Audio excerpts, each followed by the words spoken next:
Hi, and welcome back to the Lion's Den. This is um, Mrs. Lionheart back to play some more Nancy Drew.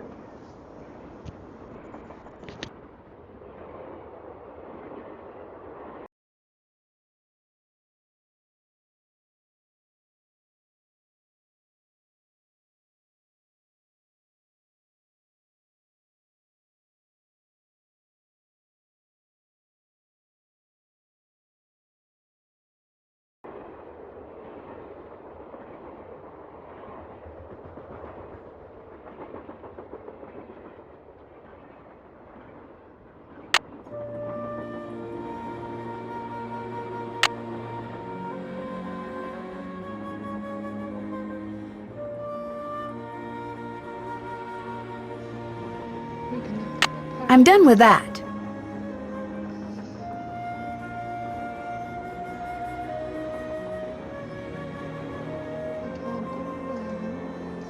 Finish that.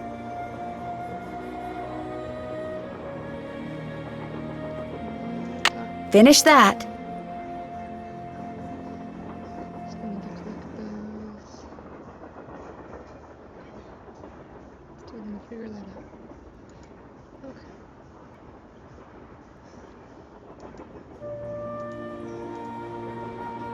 I should probably go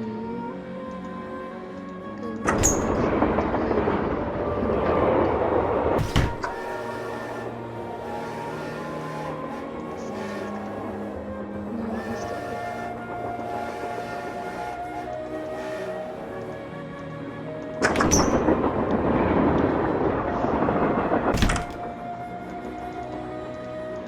Whoa!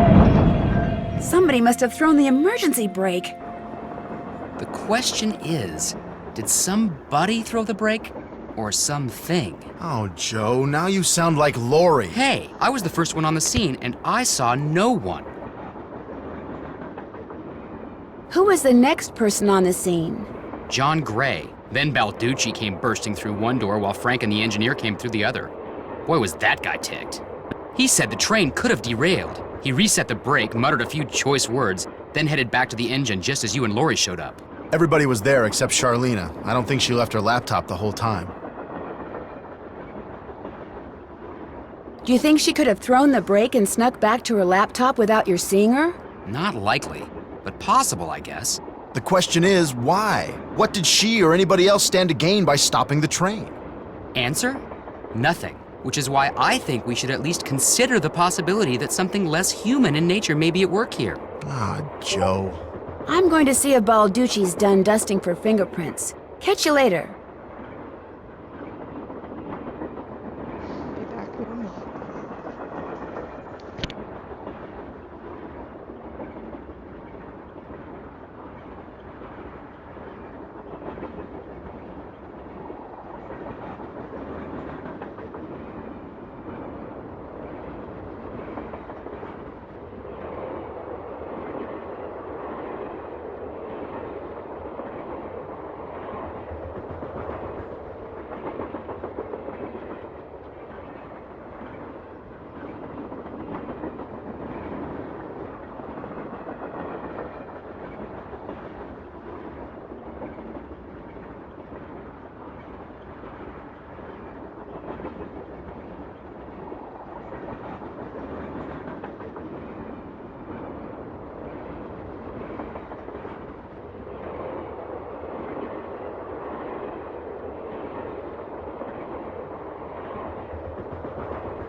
More questions? Would you like to see the letter that Lori gave me as a reward for finding her? The one in which Jake Hurley supposedly tells his niece how to find his lost mine? No, thank you. I happily leave it to you to try to solve the mystery of his disappearance. You can afford to look foolish, dear. I can't. Do you have a theory as to who pulled the emergency brake? Well, I know it wasn't me. I assume it wasn't you, and I highly doubt it was Lori. So that leaves those two friends of yours, Mr. Gray and Mr. Balducci. What do you think their motive was? I don't know about your friends, but perhaps those other two simply thought it would be fun. Boys will be boys. How would I go about finding out the name of Jake's train engineer? If you're smart, you'd ask me. And because my work is going surprisingly well, during my next break, I'll log onto my archives at home and see what I can turn up. That'd be great, thank you. Whoever invented the cellular modem, that's whom you should thank, dear. Aren't you even going to try finding out what happened to Jake Hurley? No time. The only reason I haven't insisted that Lori release me from all this silliness is there's always the possibility that what happened to him has the makings of a bestseller, although I highly doubt it. Why are you so sure that Jake's story wouldn't make a bestseller? His story is an all too common one. A man wanders off into the desert in search of gold and never returns. Why? He either doesn't have enough food or water, or he encounters hostile natives. But why was his train found out in the middle of nowhere with just the dead engineer on board? That does make the story a little more interesting. My guess is the engineer got tired of waiting for Jake to return, took off in the train to get help, and died of a heart attack along the way, after which the train rolled to a stop in Blue Moon Canyon. Anyone experienced enough to single-handedly run a steam engine would have been quite a bit older than Jake. What do you think happened to Camille? She probably died of something mundane like pneumonia or even measles. Now, if it was wintertime when she died, and they were in the mountains, Jake no doubt kept her body on the train for months before he buried her, which is rather delicious in a morbid sort of way.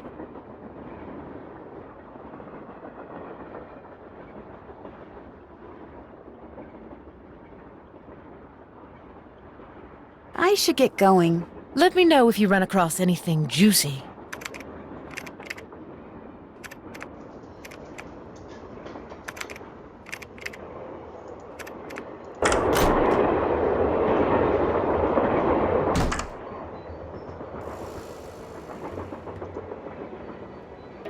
Looks like Tino's through dusting for fingerprints.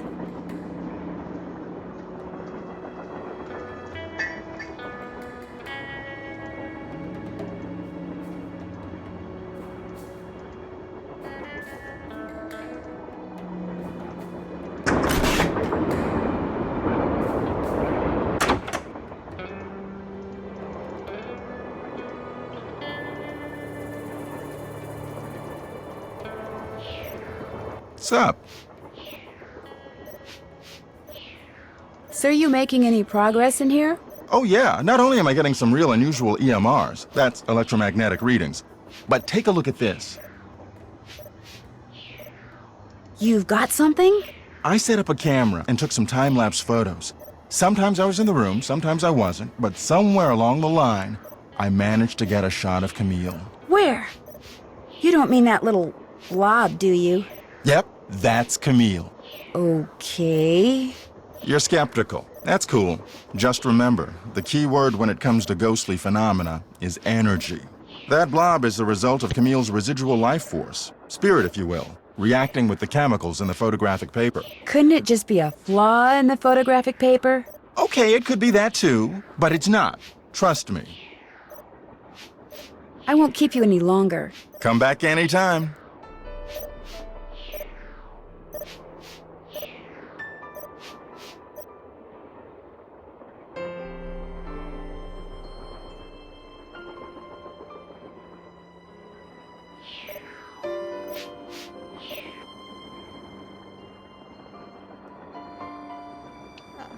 Just trying to. Okay.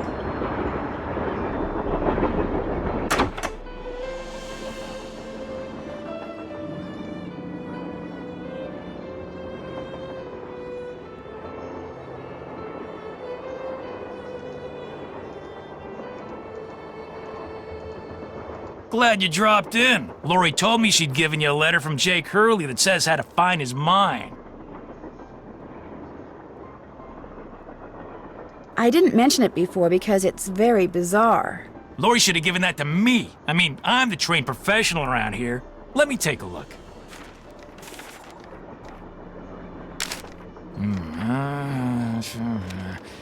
I've seen enough. 2 words. Useless.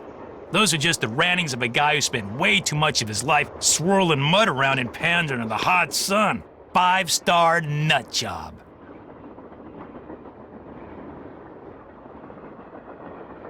Lori says she found this letter in a wastebasket. Exactly where it belongs.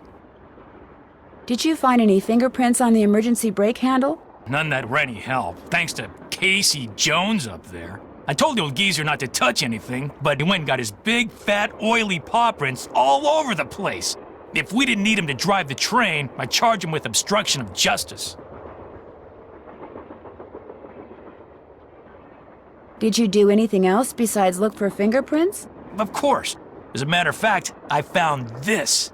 Probably fell out of the perp's pocket while he was yanking on the handle. Looks like some kind of thermometer. Yeah, like the kind a certain ghost hunter uses on that bogus show of his. You think John Gray threw the brake? But why would he do that? Because they're thinking about axing his show, that's why. I checked with this buddy of mine in L.A. Gray's got to come up with something real big real soon, or he's toast. And you can't get much bigger than a train with a spooky past that's prone to strange accidents, now can ya? Have you confronted John with your suspicions? All in due time. I always like to get my ducks in a row before I make an arrest.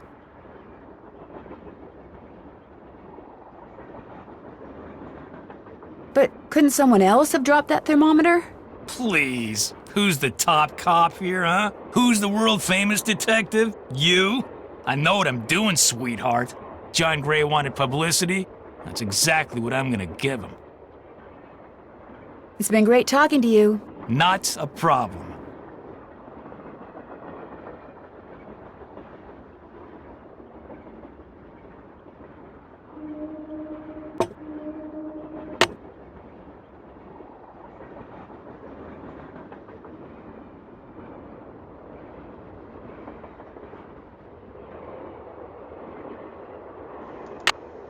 Let's see.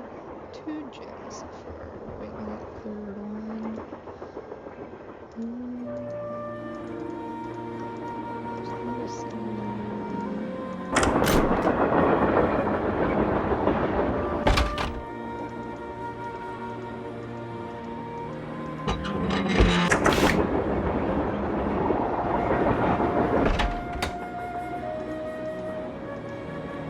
Yes? I hear that Tino and you used to be an item. How did you know that? I'm a good detective, remember? We went out a couple of times, yeah. As for why we stopped going out, you'd have to ask him. Do you have any idea who threw the emergency brake? I know exactly who did it. You do? Well, who else could it be? Camille. None of us has any reason to stop the train but Camille. She doesn't want us to find Jake's mine, so she's going to do whatever she can to keep its location a secret. Did you see something? Well, no. But I'll tell you what. Your friend, that Jim Harley guy? Not Jim, Joe Hardy. Yeah, well, he thinks it's Camille too. He just doesn't have the guts to say so. I'll come back later. I'll be waiting.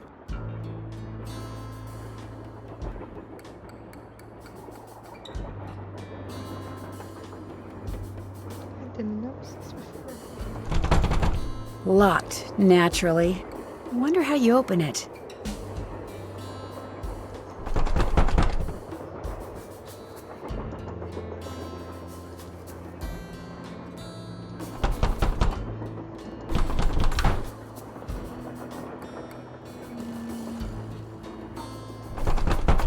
Wonder how you're supposed to get this open.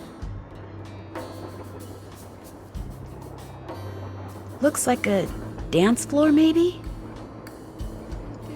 Darn. The name of the shoes is so faded I can't tell what it is. Maybe Bess and George can help me figure out who made them.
Just have to write them down.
Jake's mine must be somewhere on this map, but where?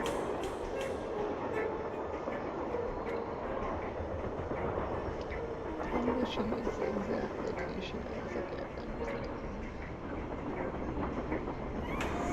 There's the one. According to that diagram I found, those 6 gemstones are supposed to go in these 6 holders, but I have no idea which one goes where. This is where a gemstone goes.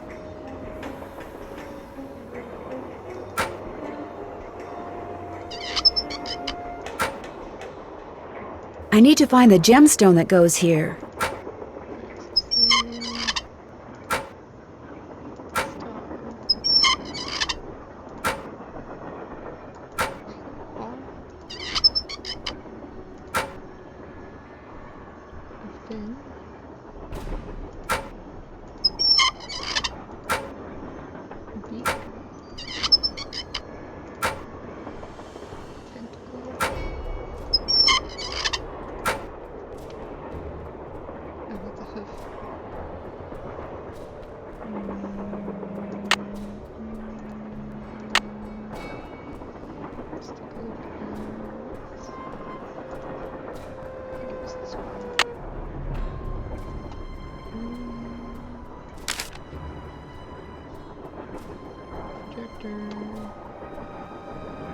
first placing stones, you need to ask someone who holds a warm place in your heart. I have stored his name below. To retrieve his name, you'll have to give the dolls an order. They will require you to come inside Camille's dancing shoes for the name of their maker. When wearing the shoes, you perform your favorite steps on the dance floor. What are her favorite steps?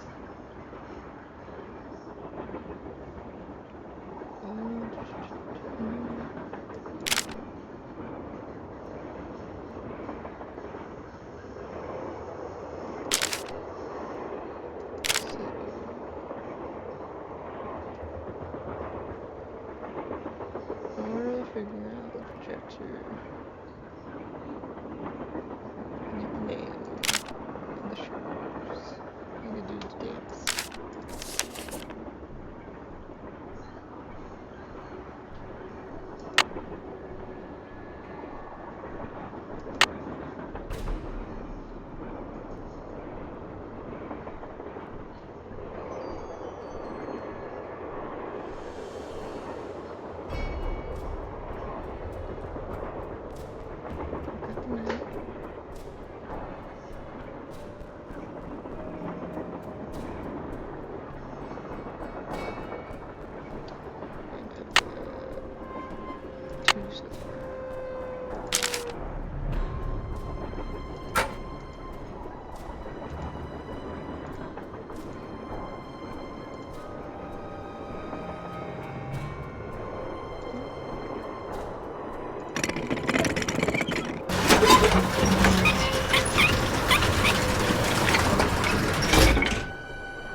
I need a lamp. I need a spyglass. Okay, I'm still figuring this out.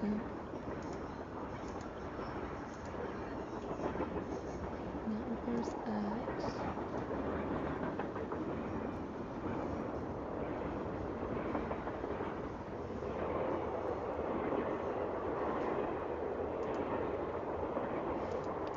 Wants rose. Let's go look rose.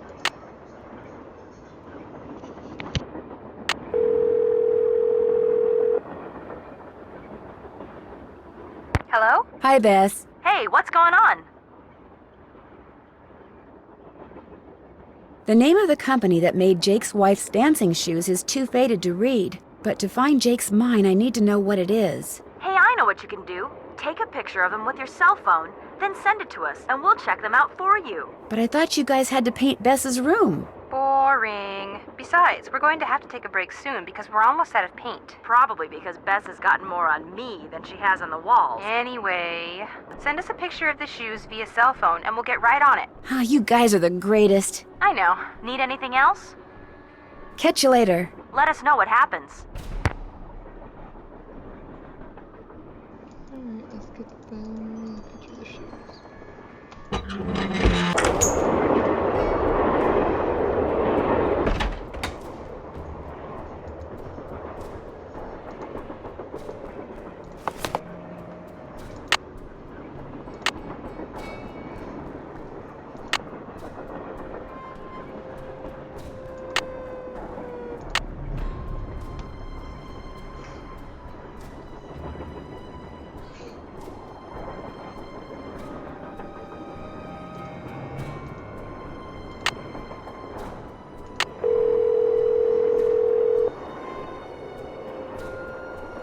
Hello? Hey, Bess, it's me. Got the name of those dancing shoes yet? Still working on it. How about a hint? You bet.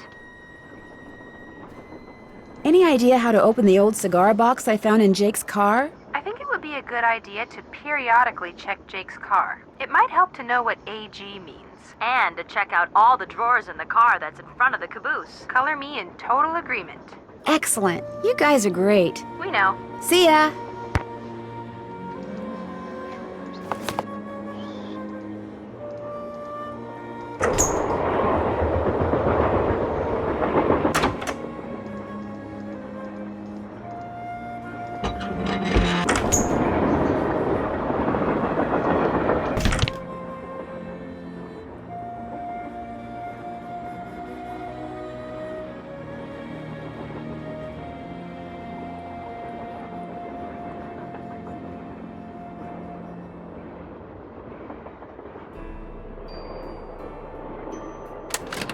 More pipes to connect.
There, all done.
Uh-oh, that doesn't look good.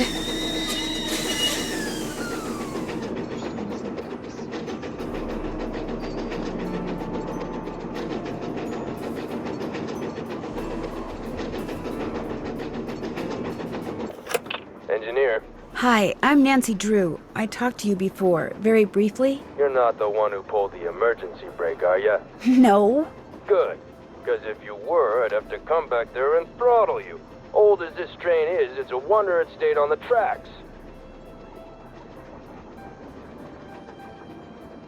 So you have no idea who threw the brake? Like I just said, if I did, I'd be back there tanning their hide. Now, if you don't mind, I gotta get back to work.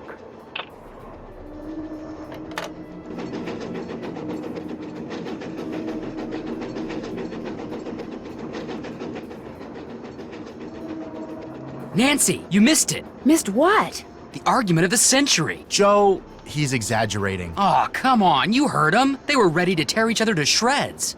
Who? Charlena and Lori. All we heard was the tail end of it, and unfortunately, we really couldn't make out what they were saying.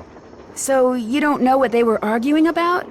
No. But whatever it was, both of them were absolutely out of their minds, livid. And it would probably be a good idea to find out why. Let me look into it. I'll talk to you later, okay? You know where to find us.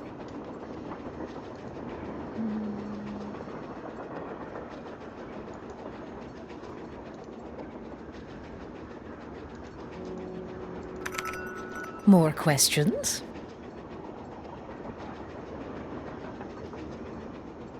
Were you able to find the name of Jake's train engineer? I came across 3 references to the fact that Jake had an engineer, but I'm afraid none of them included his name. I failed. Sorry. What were you and Lori arguing about earlier today? Lori and I? We weren't arguing. We were simply discussing a topic about which both of us are passionate, that's all.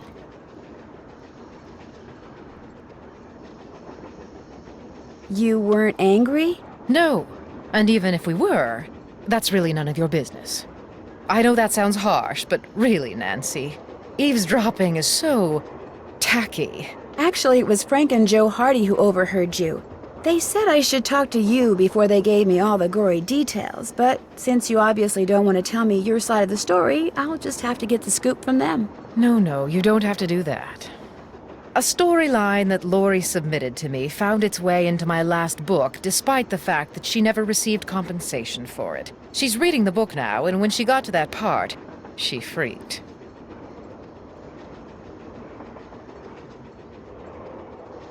You stole one of her ideas? She had no business sending me unsolicited material. But technically, yes. Now, legally, she can't prove anything, and I'm certainly not about to admit anything. And it's not as if she needs the money. But that's what we were arguing about. For what it's worth, I'm going to talk to this producer I know to see if he'll cast Lori in his next movie. It'll help ease my conscience, and who knows? She could wind up being a star. I mean, she is blonde.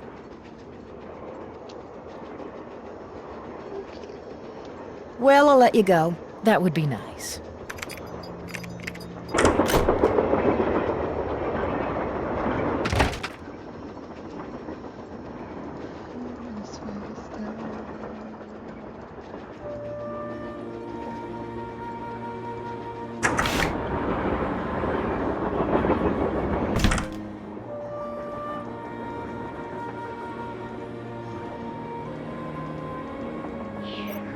Hey, glad you stopped in. You gotta listen to this. What have you got? I put this digital recorder in the corner where Camille showed up in that picture and turned it on so it would just keep recording. Now when you play it back at normal volume, all you hear is background noise. But when you turn the volume way up and run the signal through a filter or two,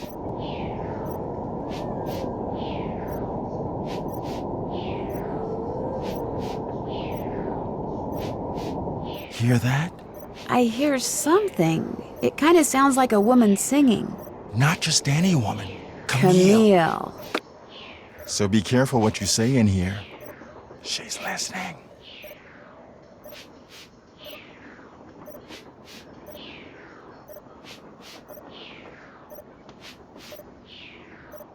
Are you by any chance missing a small digital thermometer?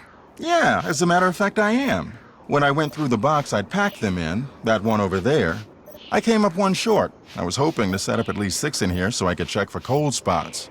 How did you know I was missing one? Because Tino Balducci found it by the emergency brake handle when he was dusting it for fingerprints, and now he thinks you're the one who pulled it. That's ridiculous. I didn't have any reason to pull the emergency brake.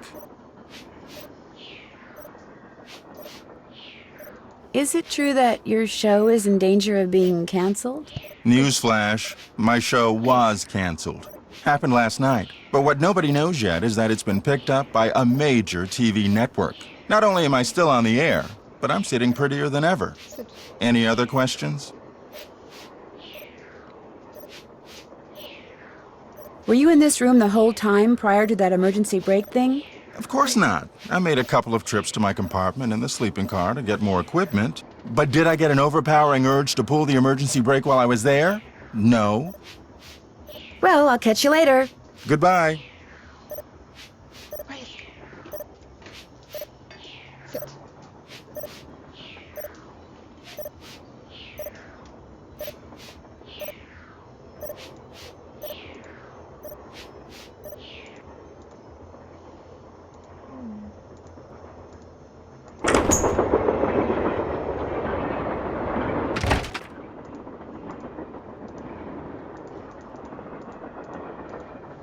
What's going on?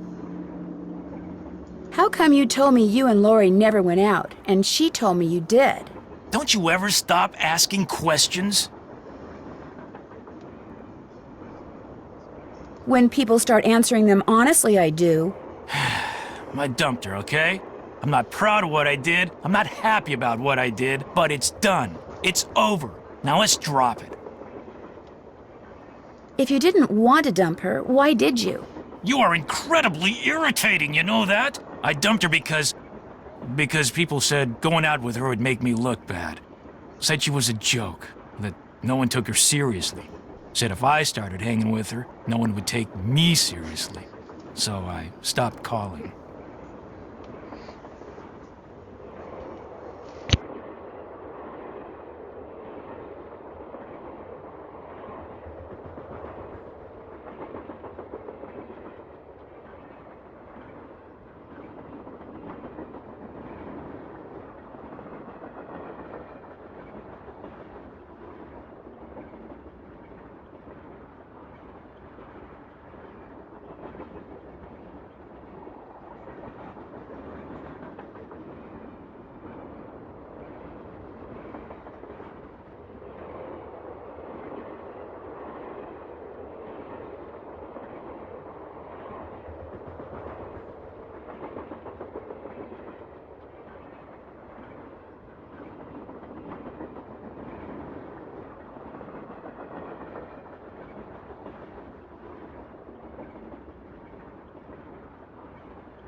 But you didn't stop caring.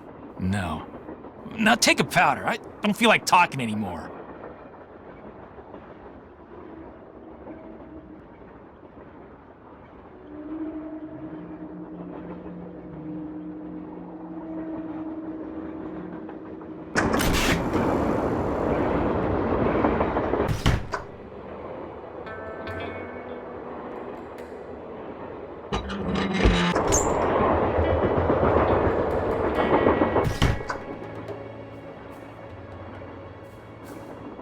Yes?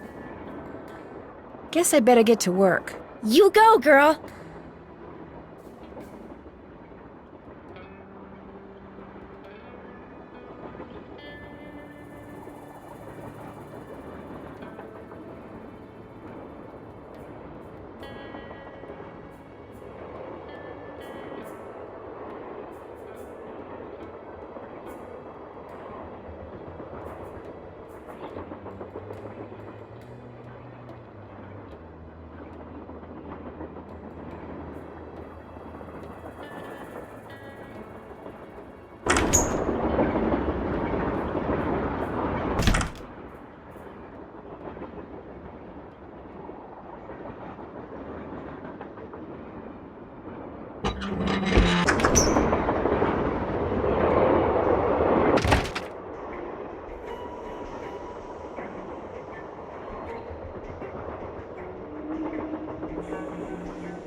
What's up? Thanks for the chat. Come back anytime.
Hey, how's it going? Tino found one of John Gray's thermometers by the emergency brake handle and is getting ready to throw the book at him. John Gray threw the emergency brake? Why would he do that? Tino thinks it's because John's TV show is in danger of being canceled. But when I asked John, he told me his show was just picked up by a broadcast network. I still say there's less to all this than meets the eye, if you get my drift. I get your drift, Joe. I have lived with your drift for years. I am saddled with your drift. All right, all right. See you soon. You better.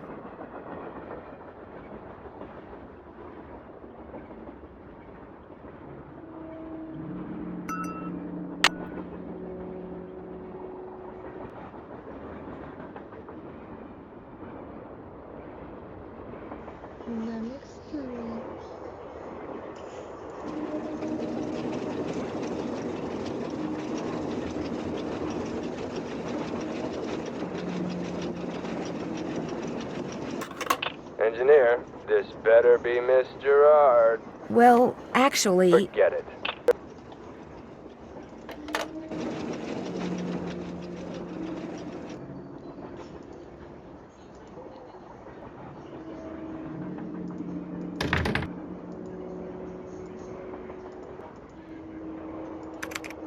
More questions? I'll touch bases with you later. That would be nice.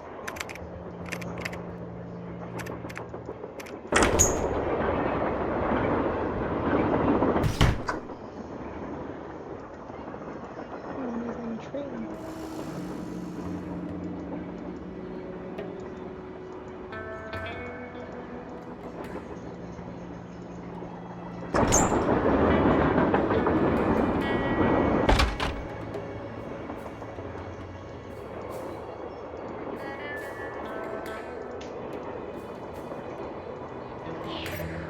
Sup? I won't keep you any longer. Goodbye.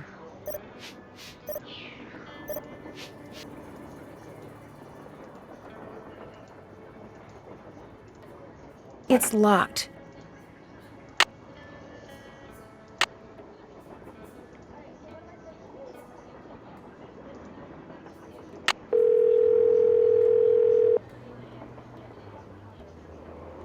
Hello? Me again. Just checking to see whether you were able to find out the name of those dancing shoes yet. Your wish is our command, but hang on to your hat. The name is a real mouthful. The shoes were made by Chaussette Chateauyantes, Chaussettetes,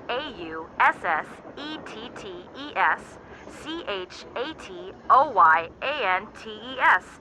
That's French for shimmering socks. Apparently, if you were into dancing in the 1870s, that was the company to get your shoes from. Chaussette Chateauyantes. Got it. Thanks, guys. Thanks for letting us help.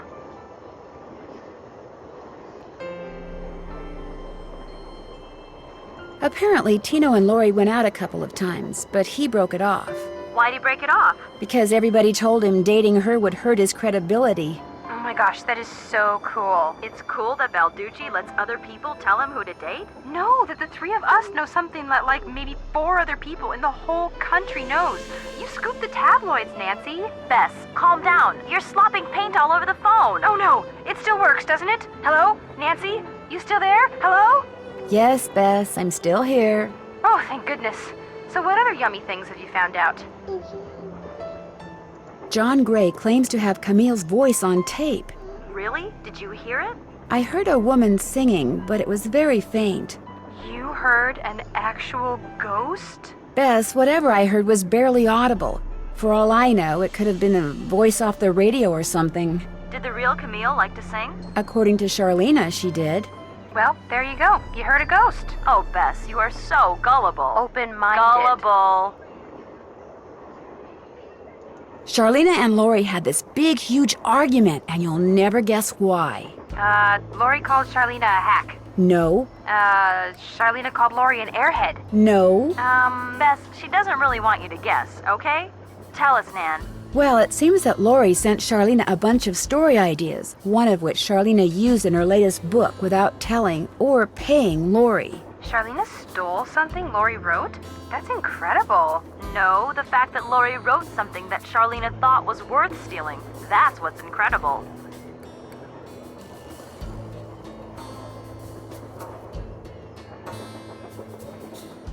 It makes me think that Lori may not be quite as dumb as she looks. Yeah, better keep an eye on her, Nan. How about a hint? You bet.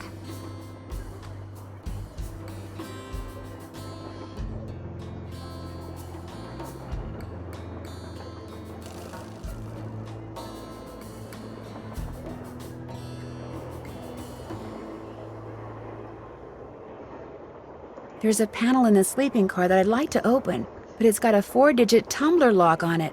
How can I get it open? Maybe those 4 digits on the lock have something to do with the 4 words that Jake said Camille had taken with her to her grave. But even after you figure out what they are, you're still going to have to translate them into numbers somehow. That sampler hanging in Camille's car translates images into numbers. So maybe what you need to find is something that translates words into images. Know what I'd do if I were you? I'd go to Camille's car and sample some reading material. All right. Thanks for the tip. No biggie. Take care. You too. Bye.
Ah, I can't stay mad at a fella detective. What do you need?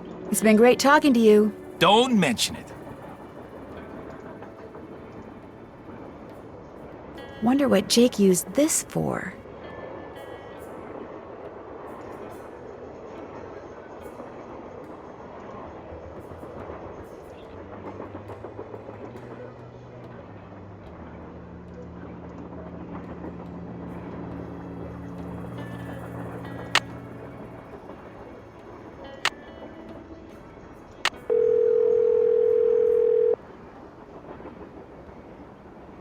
Hello? Hi, Bess. Hey, what's going on?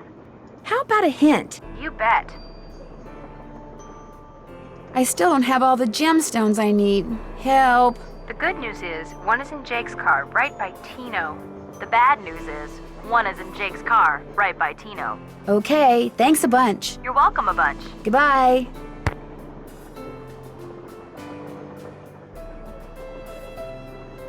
So there's only 4 on the train. Okay. Is it to that location?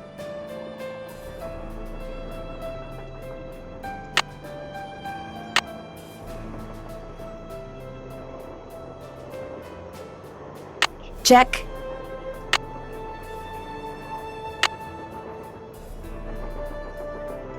Check.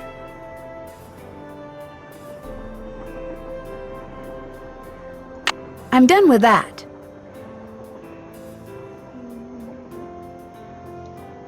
Finish that.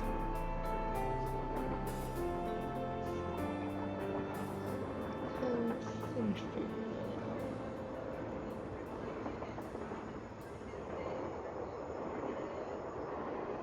out. Check.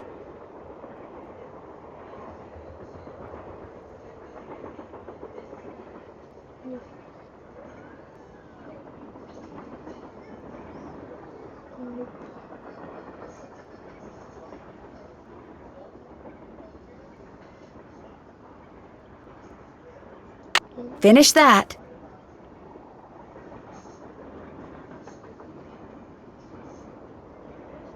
Check.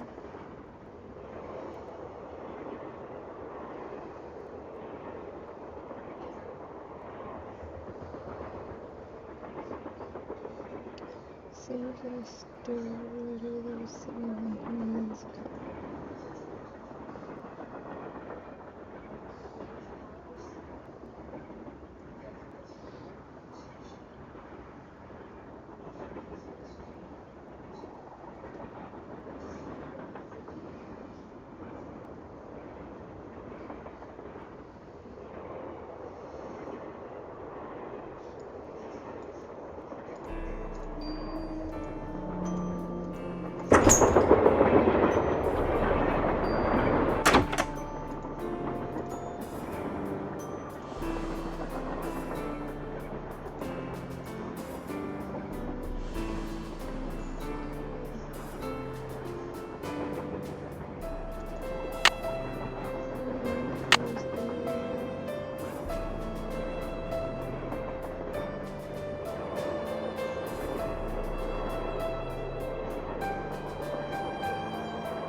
Hey, how's it going?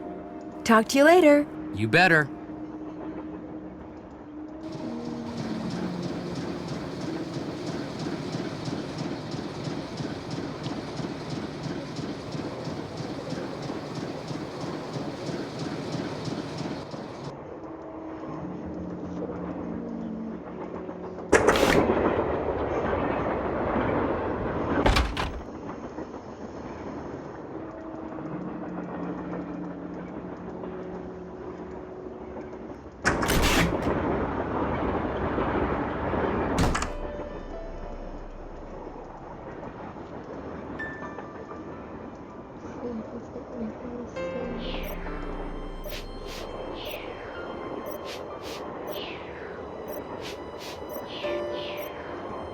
What's up? I won't keep you any longer. Take care.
Hello? Hi, Bess. Hey, what's going on? How about a hint? You bet.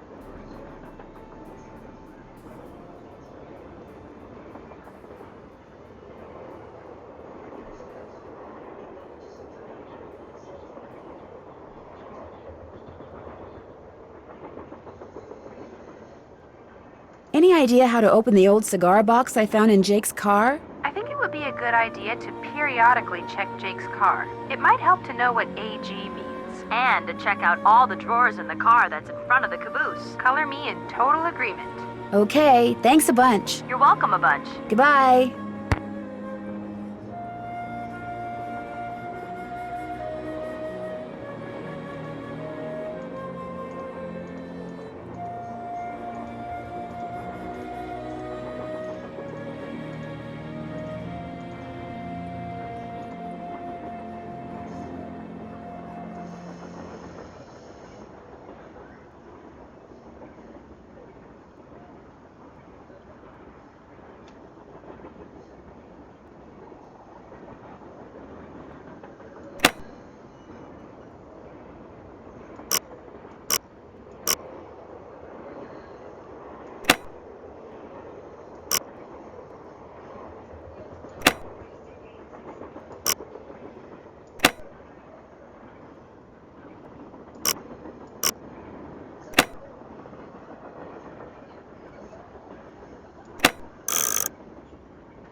Hmm.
Hmm.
Wilson Carbide and Acetylene Works.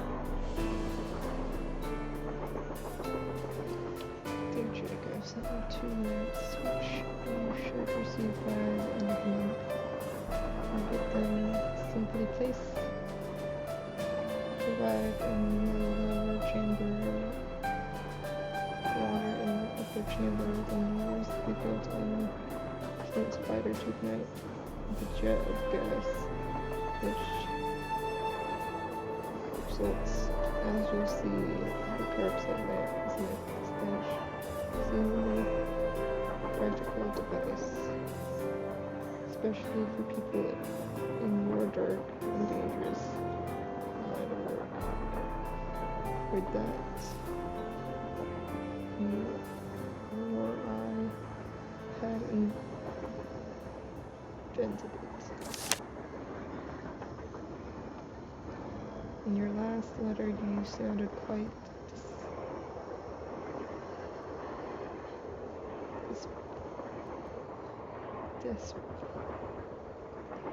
despondent, or John.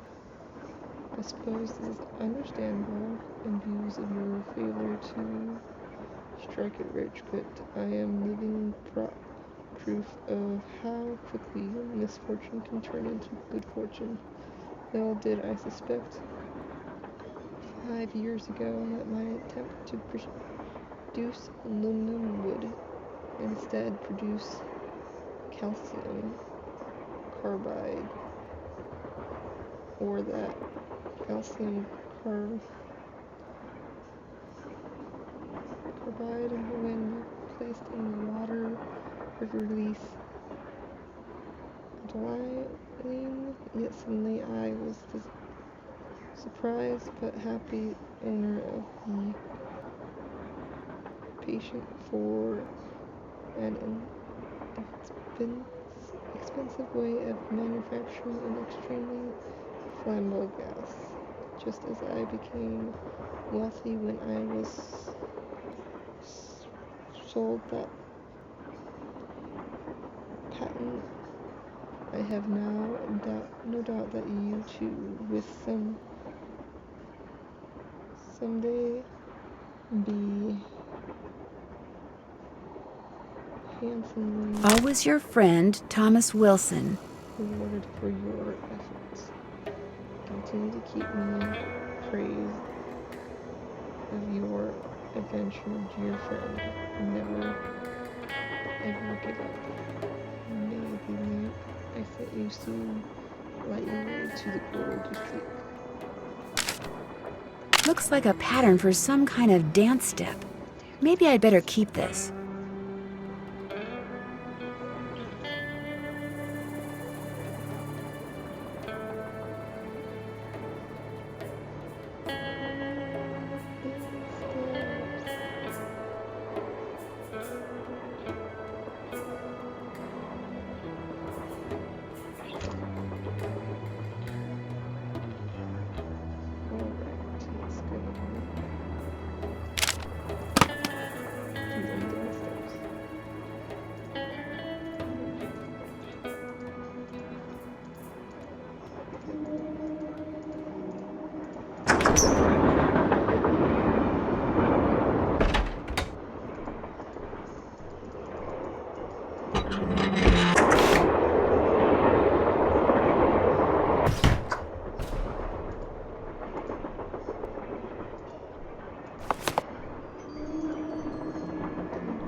Guess Camille liked to collect dolls.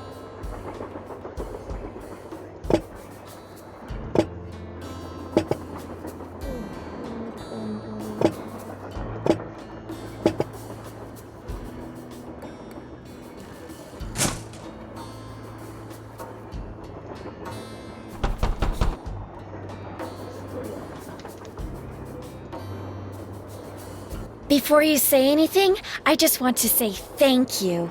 For what? Tino came to see me. He said you'd made him realize what a jerk he'd been for dumping me, and then he asked me out. Isn't that great? He said he doesn't care what anybody else thinks. He thinks we make the perfect couple.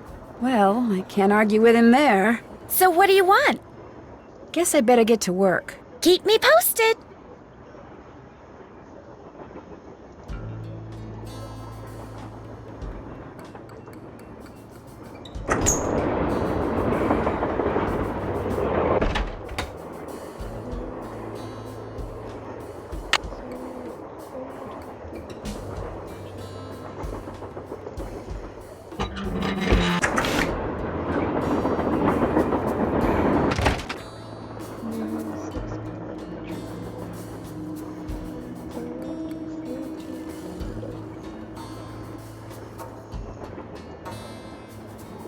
What's going on? Thanks for your help. Helping people is what I'm all about.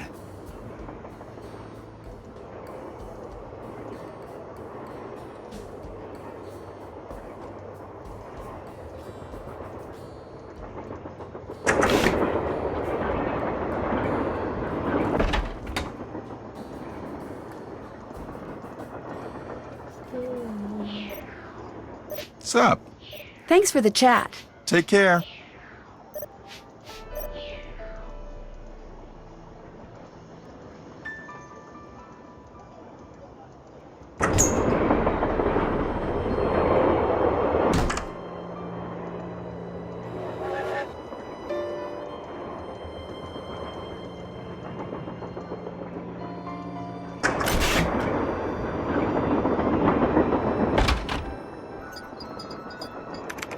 More questions? I'll touch bases with you later.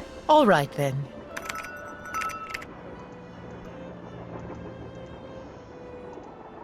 Hey, how's it going?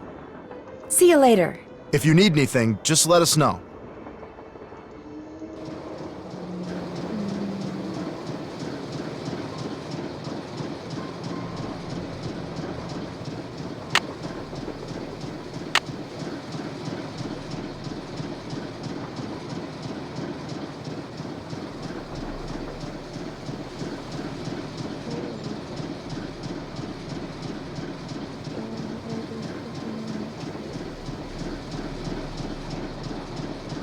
Check.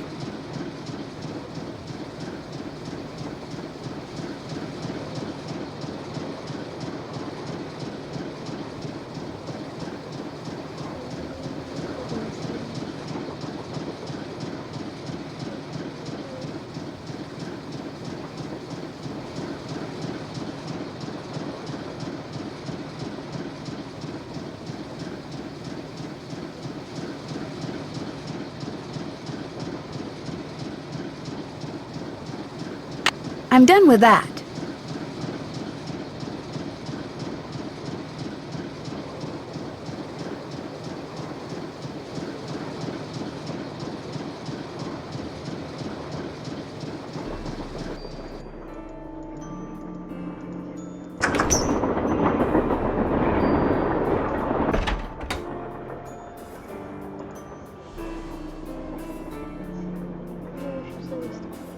Better not mess with that puppy.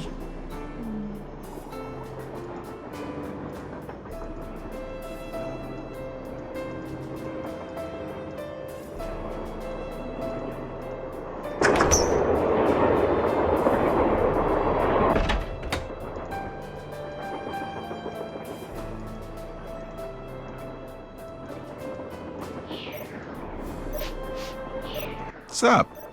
Well, I'll catch you later. Goodbye.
issues was placentas, and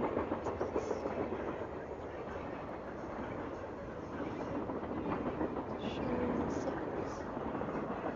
Yesterday's Hondas that helped me put her dolls in order.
Yes? I'll come back later. Keep me posted.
With any luck, I just opened the stove in the dining car.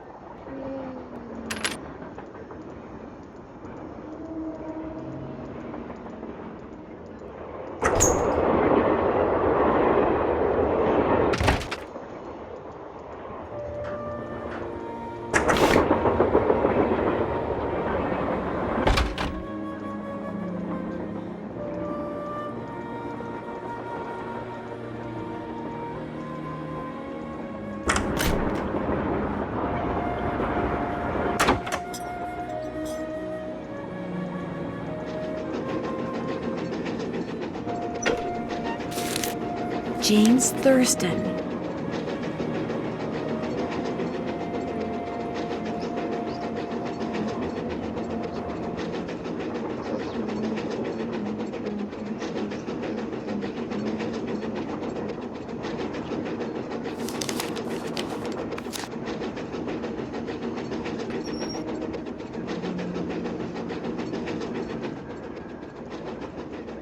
Hey, how's it going? I think I know the name of Jake Hurley's engineer. James Thurston. Great! What else do you know about him? Well, nothing. Good. Good. Yeah, finding out more about him will give us something to do. We'll look into it. Talk to you later. If you need anything, just let us know.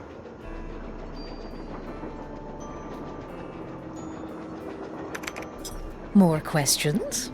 I'll let you get back to your writing. My publisher thanks you. There's something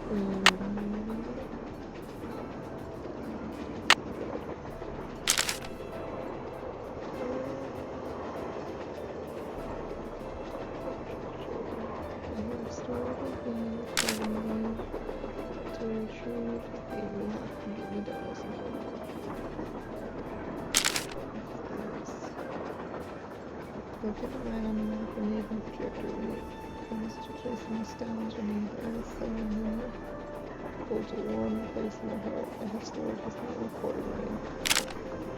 Retrieving rain will have to give the dolls a water to require looking inside Camille's Stanton's shoes.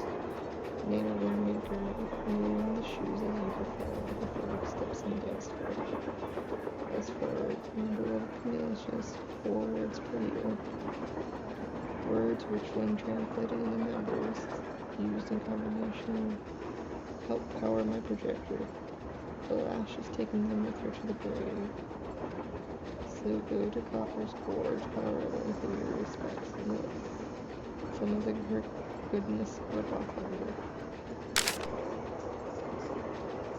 I promised Camille that this train would always be her home.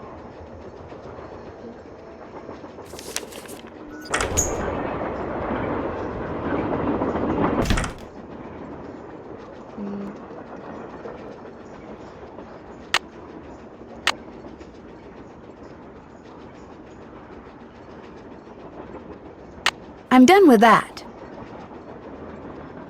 I'm done with that.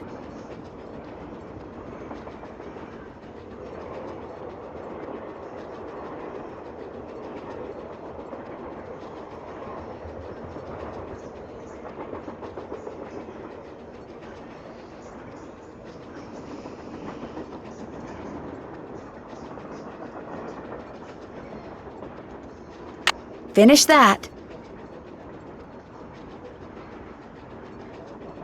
Check.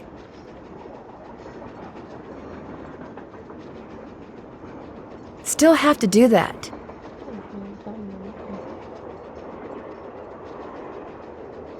Haven't done that yet. Haven't done that yet.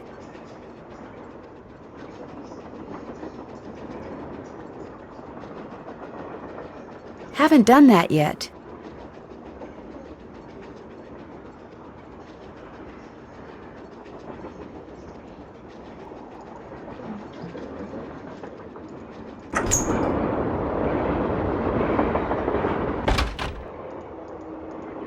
Hey, how's it going? Were you able to find anything out about Jake's engineer, that James Thurston guy? Good news and bad news. The good news is he had a wife in Copper Gorge, so he may have had children. The bad news is our internet service provider stopped providing before we could use our cell phones to find out anything else. That's okay. We can do more checking when we get to Copper Gorge. Right.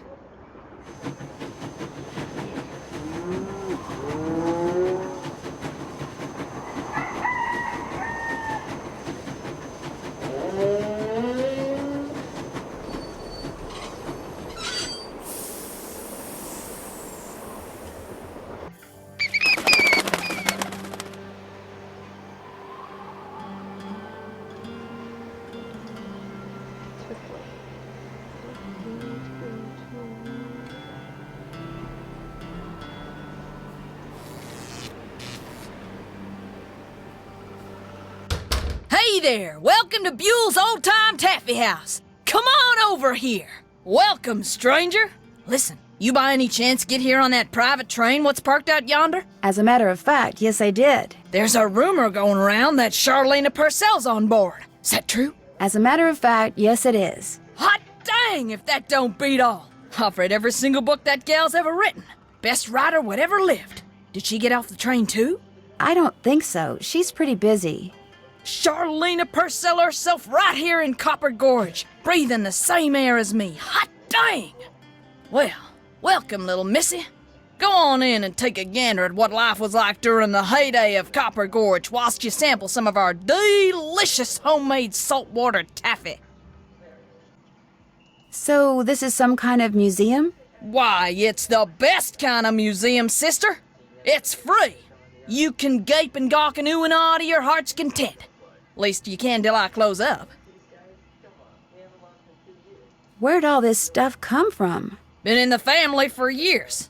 For centuries, in fact. See, Buell was my great-great-uncle.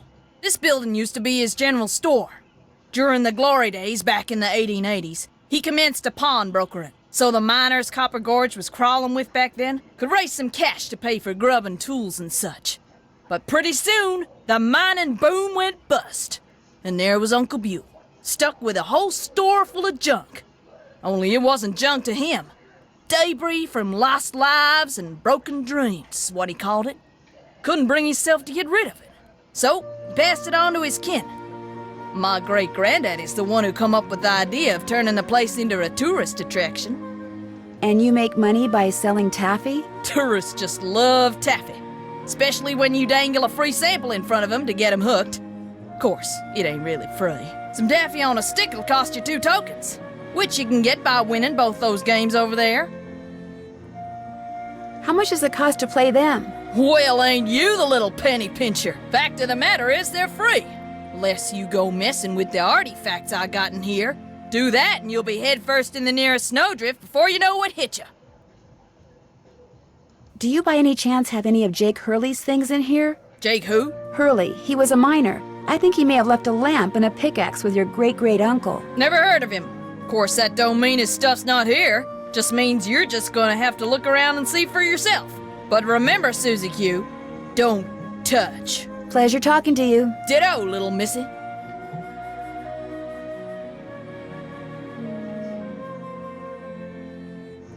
This looks just like the insignia I saw on the train. I'll bet this was Jake's trunk. If this was his trunk, maybe the pickaxe and lamp that I need are inside. You ain't touching anything over there, are you, missy? Oops, I'd better go ask permission before I mess with this.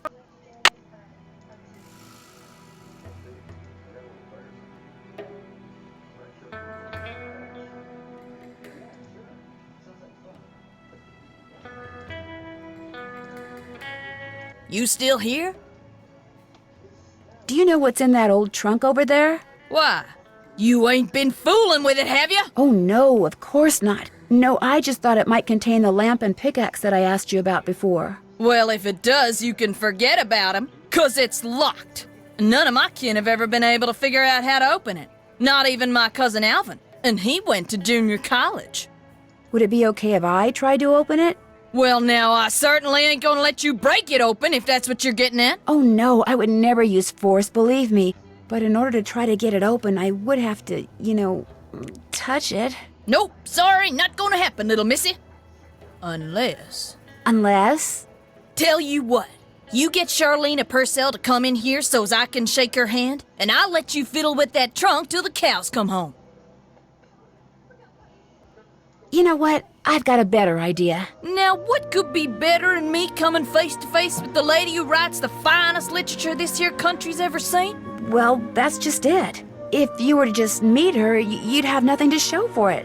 Afterwards, she'd go her way and you go yours, and that would be it. But if you were to, say, get her autograph, well, then you'd have something to hang on the wall and brag about. Okay, make it so's I can meet her and get her autograph. Oh, but the thing is, she's on a deadline, and if you take her away from her writing, she may fall behind. And if she falls behind, her publisher may pull the plug. And if her publisher pulls the plug, it could ruin her career. Do you really want to risk ruining Charlena Purcell's career? Good heavens, of course not. All right, you just get me Charlena's autograph, and you got a deal. Just make sure she uses my name. I want it real personal-like. You bet. And your name is... Fatima, with an F. None of that weirdo PH stuff. Okay, Fatima. I'll be right back.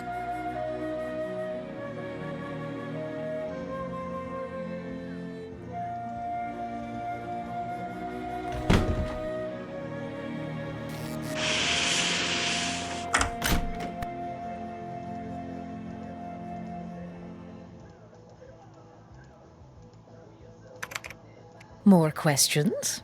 I met a huge fan of yours in town who'd really, really like your autograph. An autographed picture would be even better.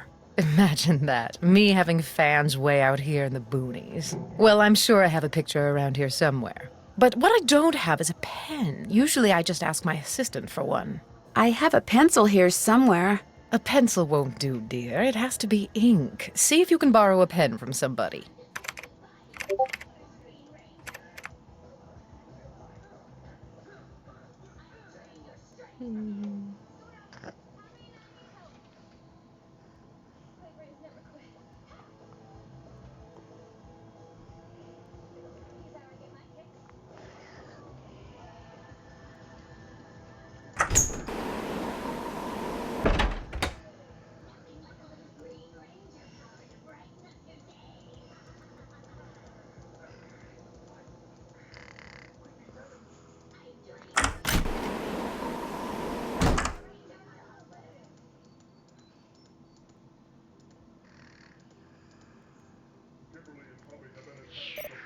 What's up? I really, really need a pen. Could I borrow one from you? Sorry. I'll let you get back to work. Pleasure talking to you.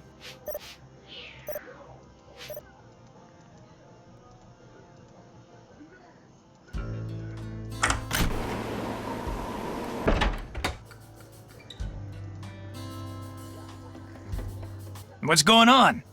Do you by any chance have a pen I could borrow? Why, I'm surprised at you. Don't you know that every detective should carry a pen? Actually, I carry a pencil. Well, as it happens, I got lots of pens. Tell you what, if you can play that Leaping Lizards game I found over there and do better than I did when I played it, which shouldn't be that hard seeing as how smart you are, I'll give you a pen. What do you say? Sounds good to me. Okay, the object of the game is to get rid of as many lizards as you can by jumping them with other lizards until you can't jump anymore. Last time I played, I wound up with just 5 lizards. If you can wind up with only 4, the pen's yours.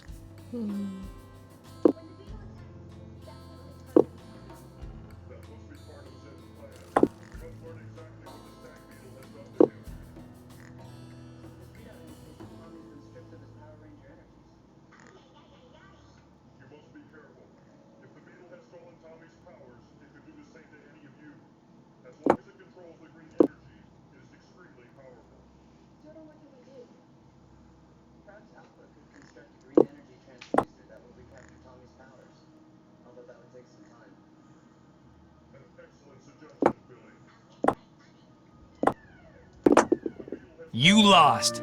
Guess you're not so smart after all. Try again. Well, sure.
I did it! I won! Talk about luck. Here's your pen. What else can I do for you? It's been great talking to you. Don't mention it.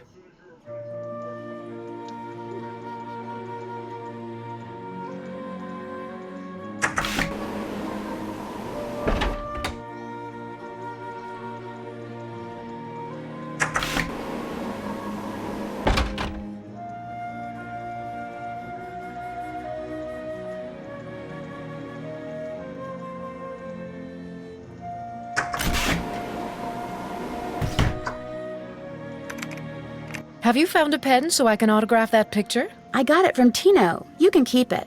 If you could have it say, to Fatima, that'd be great. There you go. Anything else? Well, I'll let you go. Remember, if it's juicy, I want to know about it.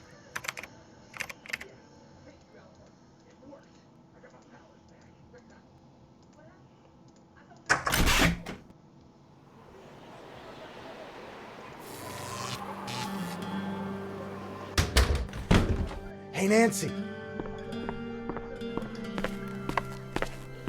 There you are. We've been looking for you. Yeah, you won't believe the lucky break we caught. Lucky break? Hey, that was the result of good old-fashioned detective work. It was the result of your insisting we stop for a cheeseburger.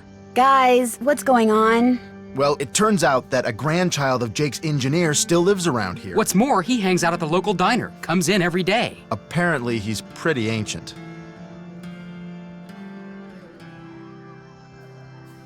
Ah, and you found that out when you stopped there so Joe could get a hamburger. Cheeseburger. The thing is, the owner of the diner wouldn't agree to point the guy out unless one of us fills in for his short order cook. He's got to go home and wait for the cable guy or something. And since Joe here barely knows how to boil water, guess who got the job? Way to go, Frank. Oh, and get this. Balducci convinced Lori that Jake's mine is somewhere right here in Copper Gorge, so he, Lori, and John Gray are hiking up the mountain out there even as we speak. Like that bumblebrain's gonna find anything. Sounds like now might be a good time to do some serious poking around on the train. Good thought. Hey, I better get going. Wish me luck. I'll go with you. You can make me a cheeseburger. Got that autograph? Got something better, an autographed picture. Hot dang! She spelled my name right and everything. Go ahead, little missy. Have a go at that trunk. Whatever's inside it's all yours. This indentation looks familiar.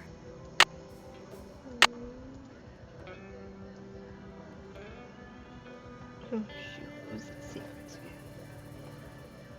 It was orange.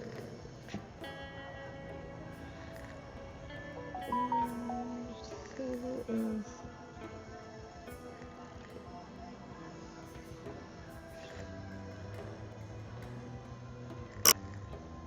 orange.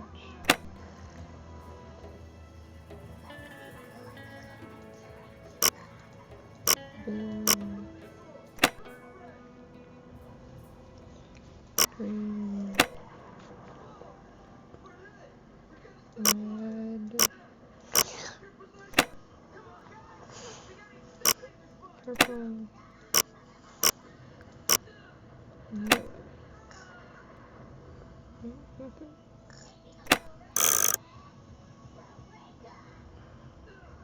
Maybe it has to be in the same direction. Orange.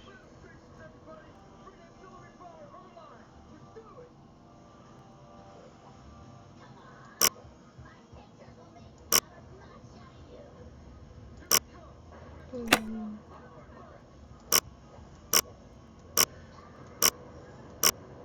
Green. Blue.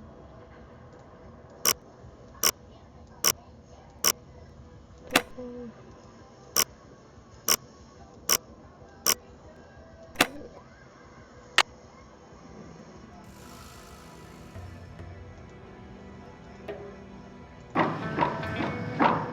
There we go.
Williams property.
Oh, look at that. A spyglass. I'll bet it's the one I need for Jake's projector.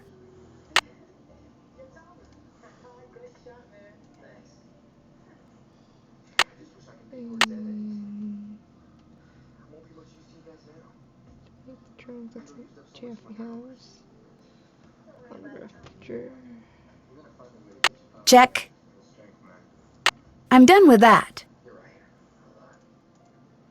I'm done with that. I'm done with that. Check. I'm done with that. Finish that. Check.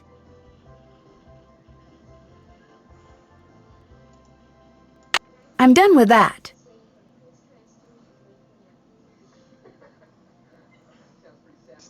Stone's Cemetery.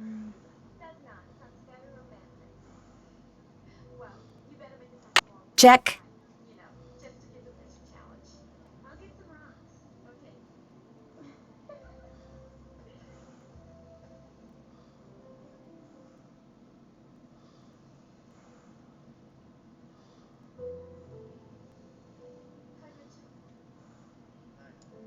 Finish that.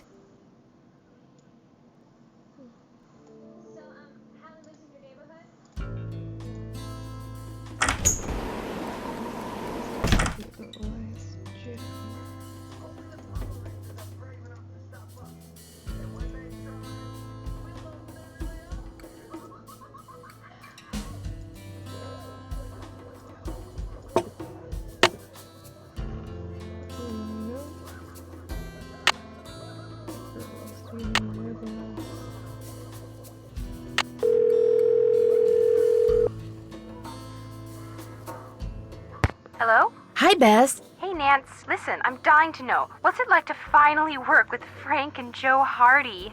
Oh, Bess, you're incorrigible. Hey, if you don't want to hear, just go over there and don't listen. She's listening. So what's it like?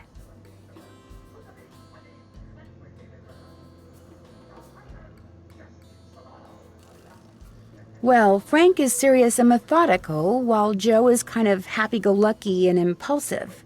They're not trying to boss you around and be all manly all the time? No, not at all. They're great. George has a thing for Frank. Well, you like Joe. But the real question here is, which one does Nancy like? Ooh, yeah. Which one do you like? Neither. I like Ned, remember? Oh, yeah. Ned. Good old dependable Ned. You think he's boring, don't you, Bess? You think I think he's boring? Hey, I think what you think is much more important than what I think. Translation? She thinks he's boring.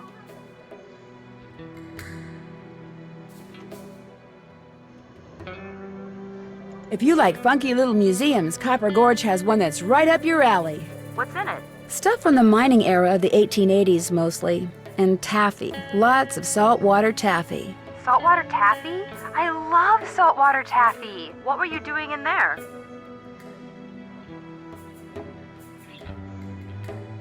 Looking for things that may have belonged to Jake Hurley. Did you find them? I found an old trunk that I'm pretty sure belonged to him. We'll get back in there and get it open. Did I mention that I love saltwater taffy? She gets the hint, Bess. Did I tell you what Frank Hardy is doing? Ooh, this sounds good. What? He's working undercover as a short-order cook at the diner in Copper Gorge, where a grandson of Jake Hurley's engineer hangs out. Frank knows how to cook? Apparently Joe has trouble boiling water. Why am I not surprised? Hey, go easy on him. When somebody's that cute, knowing how to boil water is optional. How about a hint? You bet.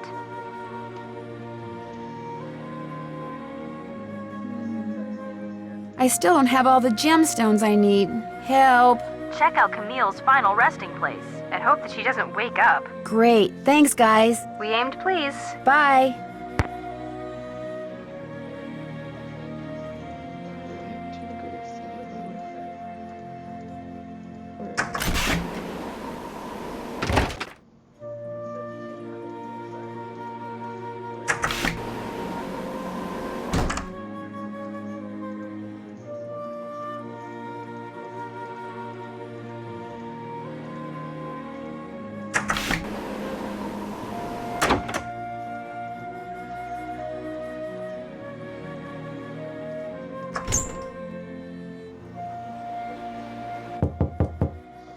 Yes? You startled me. Do you work here? I do. Are you looking for someone? Yes. Camille Hurley. She died back in the 1800s. Ah, Camille. Beautiful crypt, wonderful view, good drainage. Whoever buried her must have loved her very much. May I go inside it? You may, but unfortunately you can't. Why not? I accidentally dropped the key down the grate that's in front of the crypt. If you can retrieve it, you can keep it. I'm having another one made. But if you do go into the crypt, just remember, you won't be alone.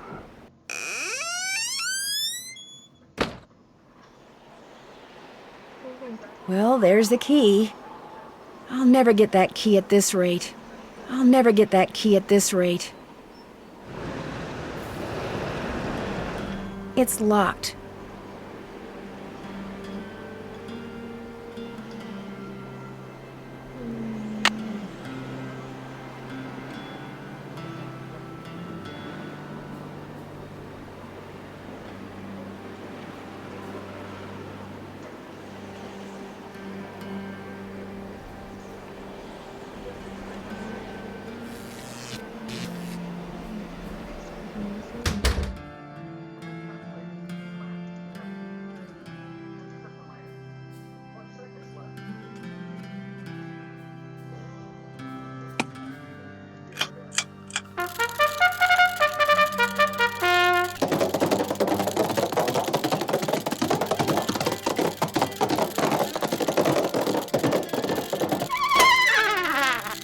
And I lose.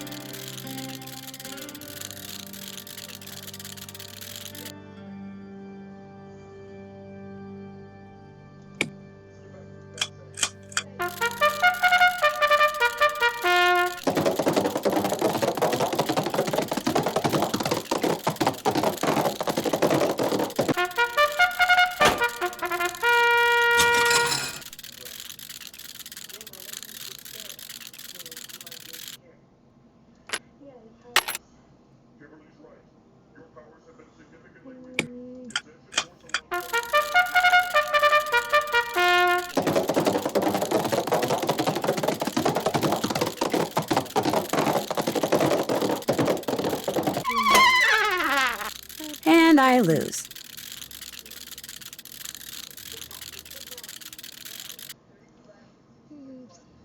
Yellow and white.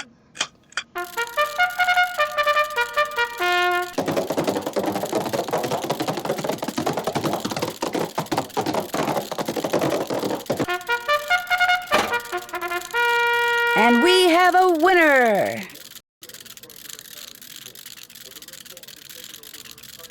No token. Guess it's all out.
Taffy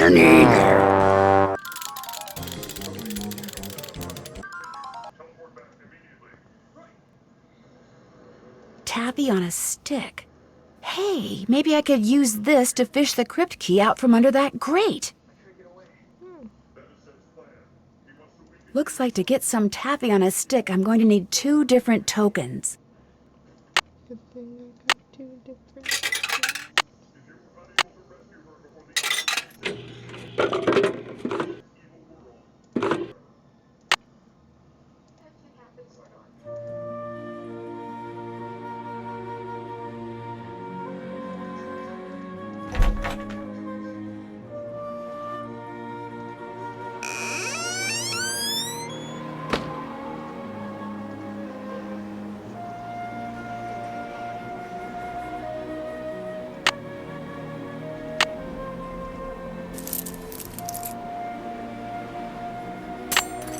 Gotcha.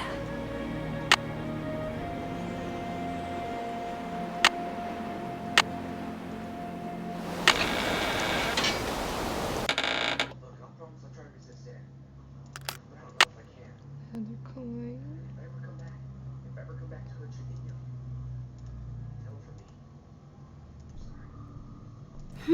This indentation looks familiar.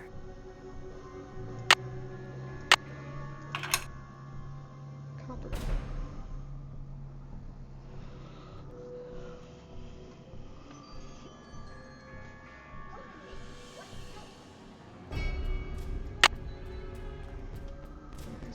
Give it a try.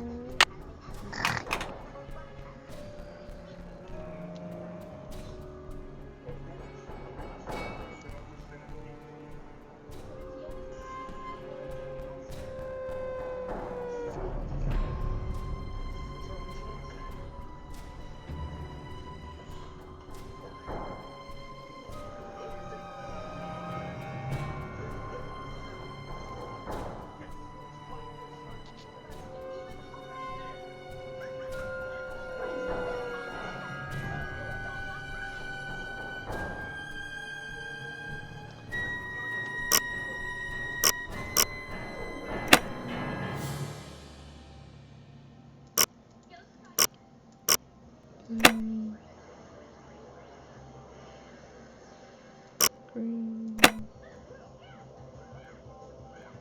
Red.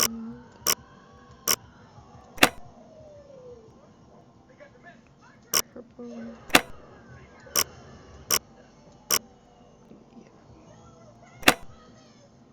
Nope. The 7.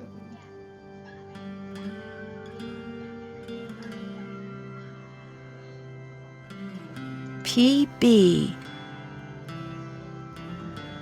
CU.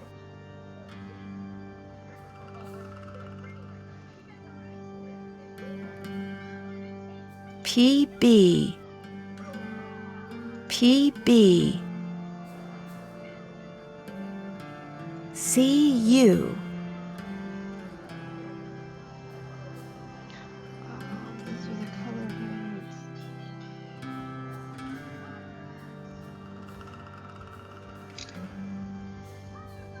Alright. There's copper. So that's copper. I'll take a picture. Oh, I took a picture.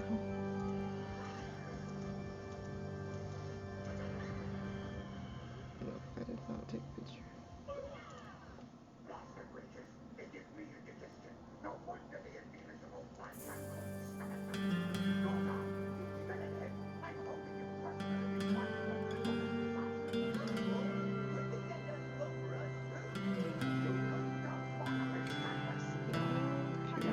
Table.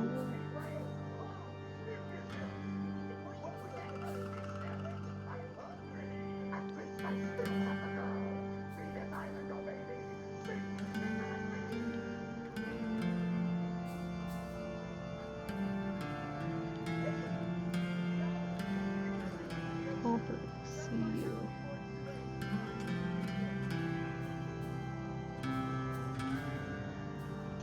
TV is probably on.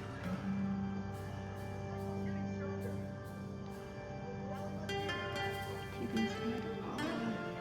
Like the note, okay.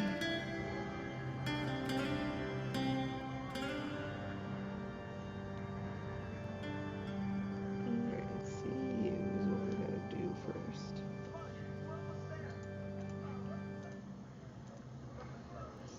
Okay. So there's green. Red.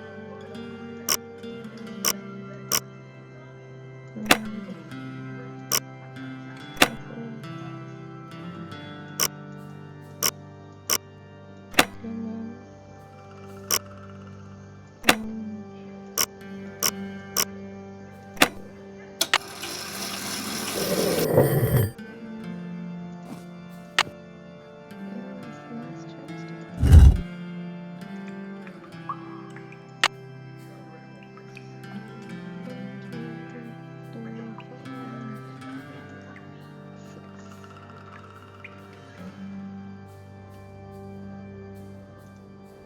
In the letter he wrote to his niece, Jake said she should go to Camille's grave and let Camille's goodness rub off on her.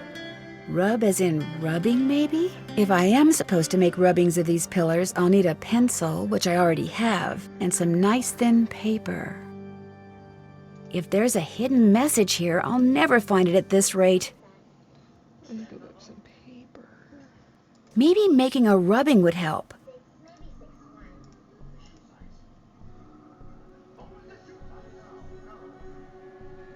So you're rubbing with each one, okay.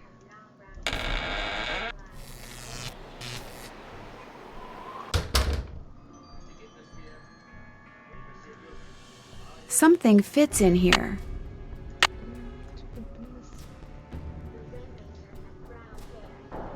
So PB was red.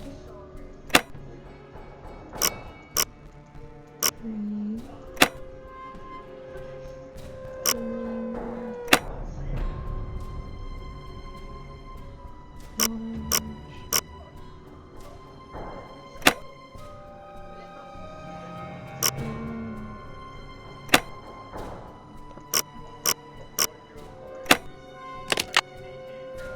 Well, here's Jake's lamp. Another slug. Could come in handy. But where's his pickaxe? Pickaxe, that's a good question. Welcome back. Have you by any chance ever come across a pickaxe that had the initials JH carved into it? Why? Because it used to belong to Jake Hurley, and I really, really need it. I thought it would be in that old trunk, but it wasn't. You got that trunk open? Wait till I tell Cousin Alvin. He thinks he's so smart. As for that pickaxe, so happens I got it upstairs in my kitchen. Use it to open the coconuts Aunt Lucy sends me every year from Hawaii. Do you think I could have it? Why, no, you can't have it. How would I open them coconuts?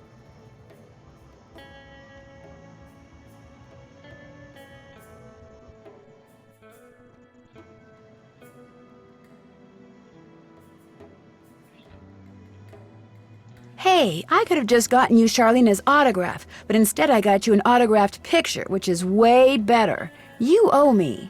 Ah, okay. I'll let you have the pickaxe. After you do something for me. Sure. I got a bunch of taffy over there what needs sorting. Just follow the directions that are posted by the machine. Them belts get moving pretty fast, so you gotta keep your wits about you. While you're doing that, I'll fetch that pickaxe. You got a deal.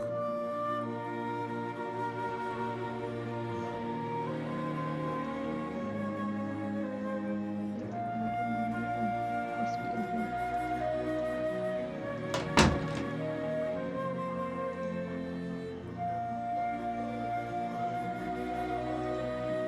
Wax paper for the taffy. Would you mind if I took a piece of wax paper? Guess I could let you have a piece.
I did it!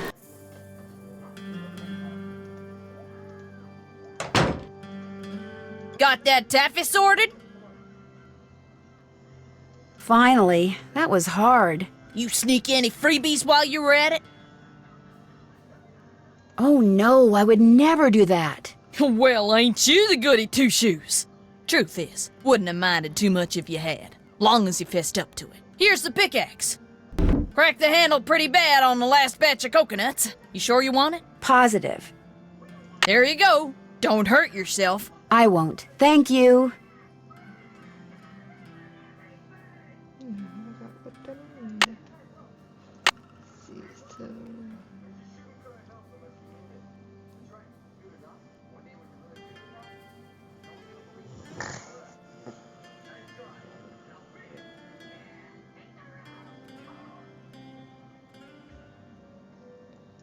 I'm done with that. I'm done with that. Finish that. Finish that.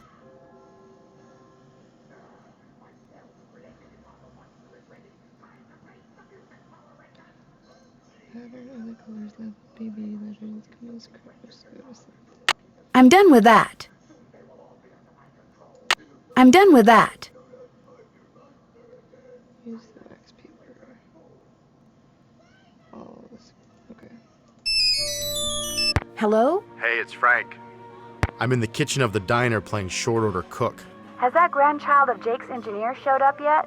Just came in with this lady who's even older than he is. And get this, he's a retired miner, so every time I finish an order and ring the pickup bell, he thinks it's the mine shaft elevator bell. And for some reason it makes him start telling his lady friend about his grandfather. You mean you ring the bell and he starts talking about James Thurston? Exactly.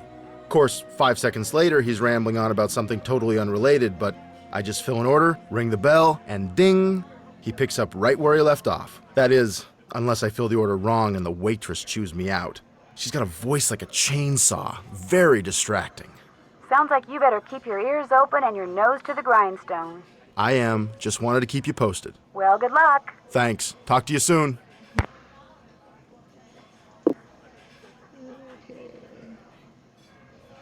Onions, jalapenos, hot mustard, bacon, cheese.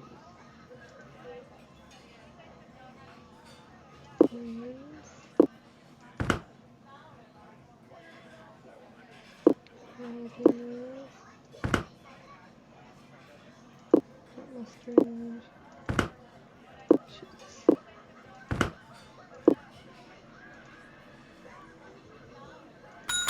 Hey, this isn't what my customer ordered. Come on, you back there in the kitchen, pay attention. Make me another one, fast. And do it right this time. Ooh-wee, that Sally's got some voice on her, doesn't she? Onions, the bacon. Onions. Jalapenos. Hot mustard. Bacon. And cheese. So do you know what you want to order yet, Edna? I'm still looking. Did I tell you that my granddaddy was the engineer on a private train owned by one of the richest men that ever passed through Copper Gorge? Jake Hurley was his name. Yes, sir, my granddaddy was Jake's private engineer for more than 25 years. Told my daddy that men don't come any crazier than Jake Hurley, or any nicer. treated my granddaddy real well and told him stuff. Real important stuff. Stuff he made my granddaddy swear to never ever forget. Stuff that my granddaddy told my daddy and that my daddy told me. Why don't you get the egg salad, Edna? Eggs are back to being good for you, you know. Seems like just last year all those scientific types were saying your arteries would clog up if you so much as looked at an egg. But nowadays, well, all of a sudden eggs are chock full of vitamins and proteins, and eating them's not only okay, it's what they recommend. Yes, sir, Jake Hurley told my granddaddy things he never told another living soul. Not even his wife. I tell you about her, Edna? I don't think so. Camille was her name. Camille Boulet. That's French, you know. Of course, she died so young that poor Jake didn't have time to tell her anything. According to my granddaddy, one summer day she had a dizzy spell and fell and hit her head. She didn't take well to the heat, see? And sometimes in the summer, when they were going through the desert, why, that train'd be just like an oven. Anyway, Granddad said she got right up afterwards and seemed okay. But a couple hours later, Jake found her in her room, dead as a doornail. Now there's another expression that kinda makes you wonder. Dead as a doornail. How can something be dead if it was never alive to begin with? And why a doornail? Why not something else that begins with a D? Like dish rag or dust mop. Dead as a dust mop. That's kinda got it. The way my granddaddy died, that was kind of strange too. I ever tell you how my granddaddy died? No, I don't think you did. My daddy, he came home from school one day to find a railroad official telling his mom that Granddad been found dead in Blue Moon Canyon, Nevada. He was in the engine of Jake Hurley's train, just kind of slumped over with his hands still on the throttle. The strange thing is, nobody else was on board the train, yet the door to the engine was locked and barred. It was like Granddad was trying to keep someone out, like he was running from something, like something finally scared him so bad his heart just stopped. Of course, he was in his 60s at the time, and back then that was old. Doesn't seem so old now, does it, Edna? Here I am, pushing 93 and still spry as a spring chicken. Spring chicken! Now where do you suppose that expression came from? Why not spring goose or summer chicken? Ah, life's just one puzzlement after another, isn't it, Edna? Hey, look, Mr. Temporary Cook Person. If I served this, my customer would throw a fit. Just make me what's on that check, okay? That cook had better get on the stick or we're all gonna go deaf out here.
Yo, you back there in the kitchen, Mr. Loser!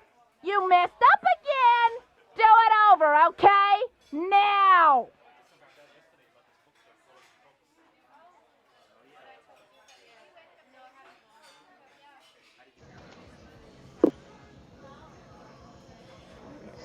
Pickles, nothing better than pineapple with good pear.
I ever tell you about the mine my granddaddy said Jake Hurley'd found?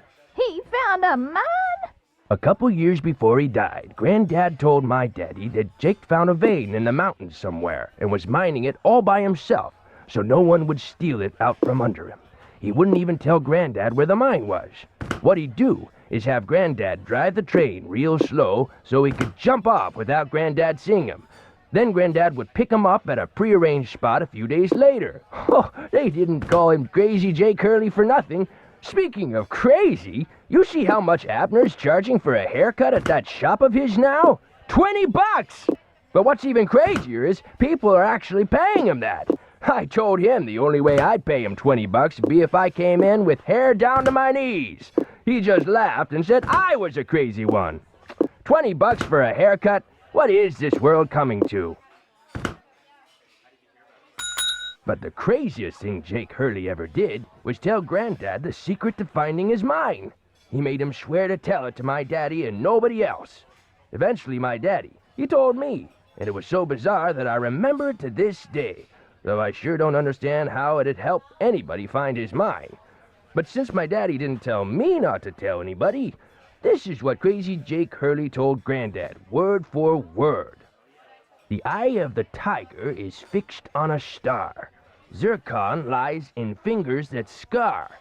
Amethyst floats in a hand from the deep. Citrine is what the foul mouth shall keep. Tourmaline by a soft arm is ensnared. Peridot rests at the foot of the mare. The eye of the tiger is fixed on a star. Zircon lies in fingers that scar. Amethyst floats in a hand from the deep. Citrine is what the foul mouth shall keep. Tourmaline by a soft arm is ensnared. Peridot rests at the foot of the mare? Frank, are you sure that's what he said? I'm positive.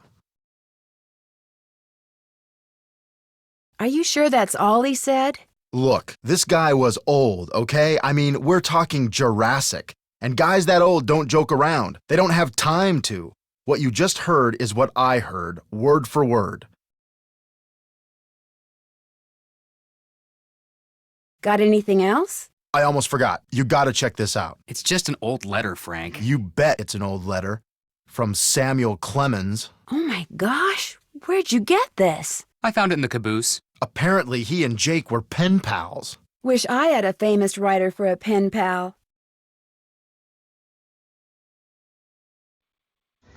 A lovely saloon where you and I first became acquainted. Now it bears repeating that my love, Lucy, is wonderful company, but Carson City seemed like a different city this time. Its streets were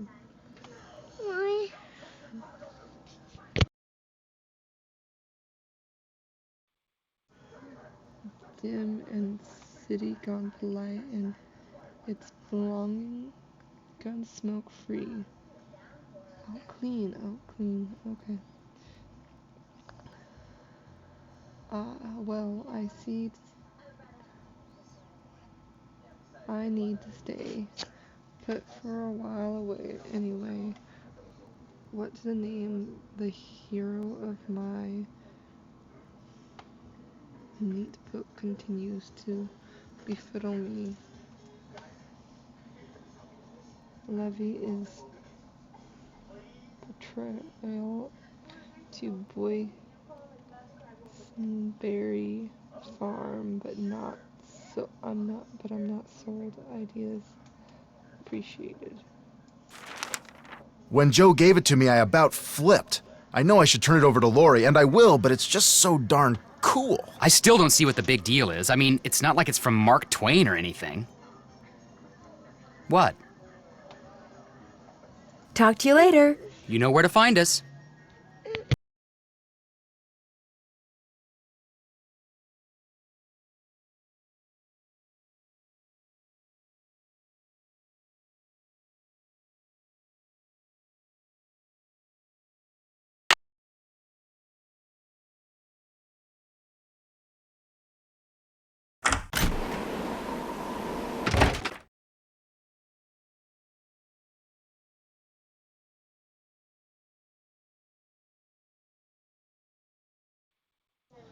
I wonder if I can go visit this thing.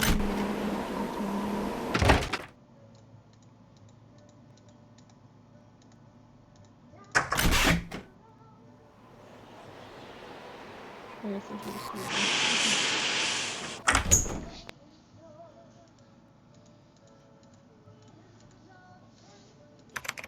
that. More questions? You didn't go on Tino's expedition to Jake's mine? Please. The man barely knows where his head is. If he's the one who finds that mine, I'll eat my laptop. I'll let you get back to your writing. My publisher thanks you.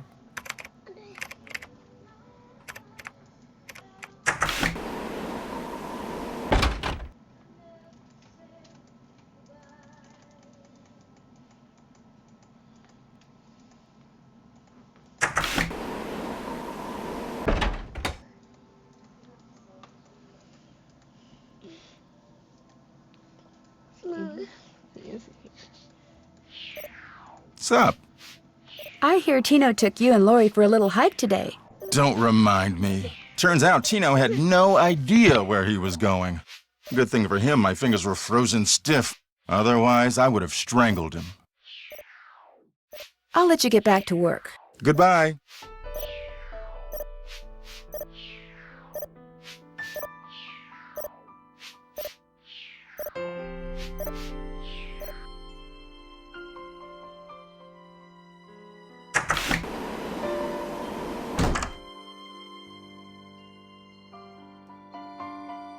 What's going on? So, how did your expedition to Jake's mine turn out? Well, as you may or may not have heard, I didn't find the mine. But at least now I know where it isn't, which is just as good as knowing where it is. Sorta. It's been great talking to you. Helping people is what I'm all about.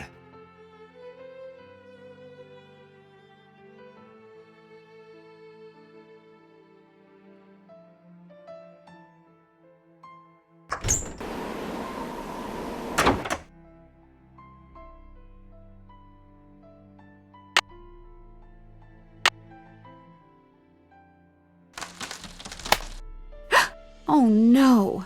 What I need is some duct tape.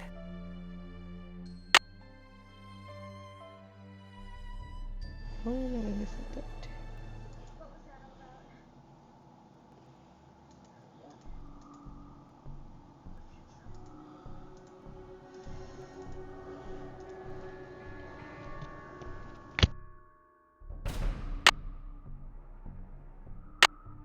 This goes here. Jake said a lamp goes here.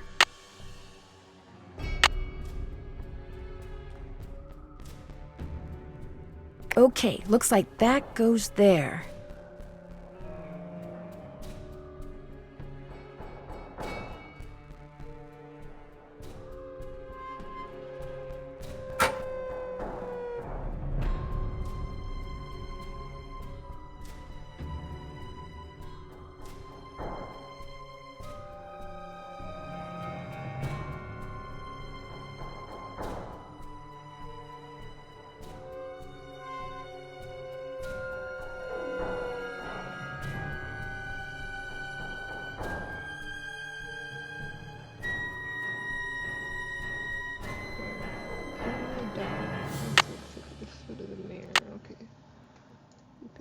Which one was the periodont?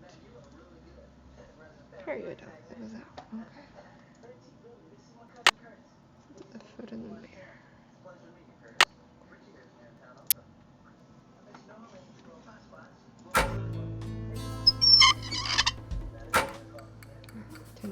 Okay.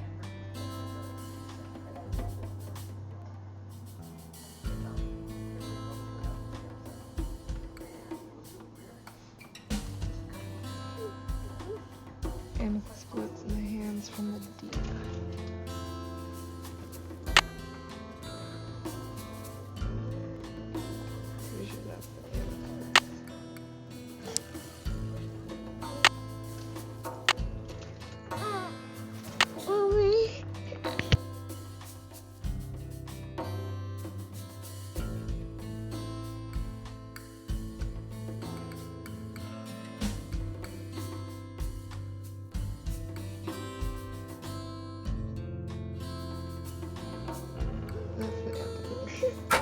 Ooh,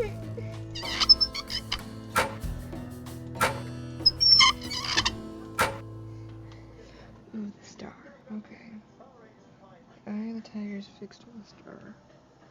That one I remember is this one. Okay, and then the claw.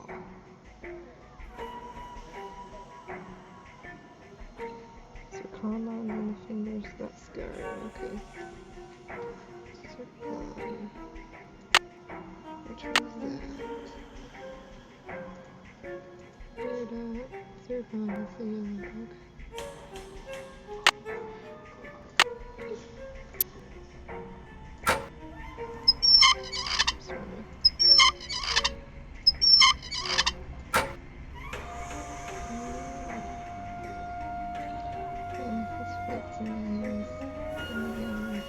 Okay.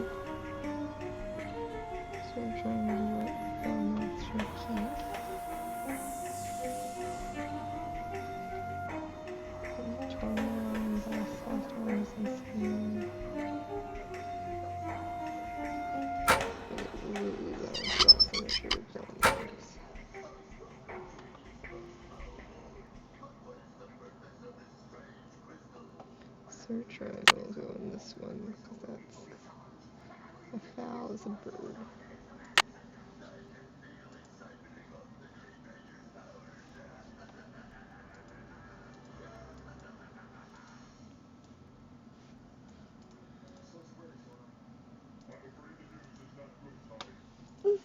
Which one's the third one?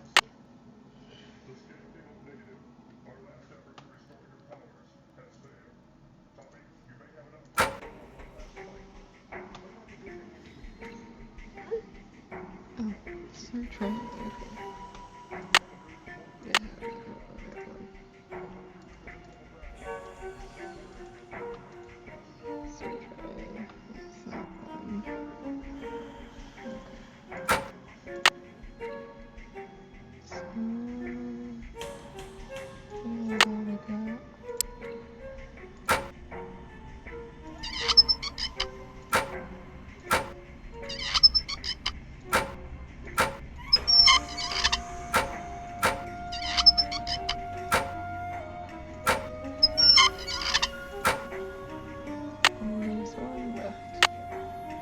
Nothing happened. The jewels must not be in the right place.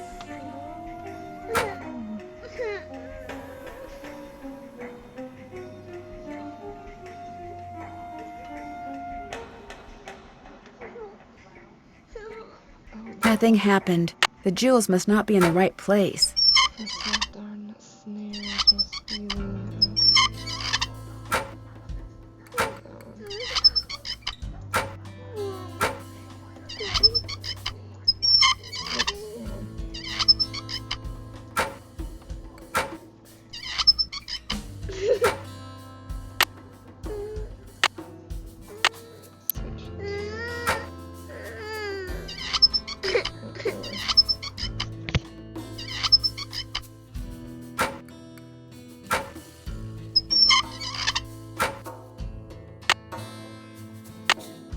Nothing happened. The jewels must not be in the right place.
Only one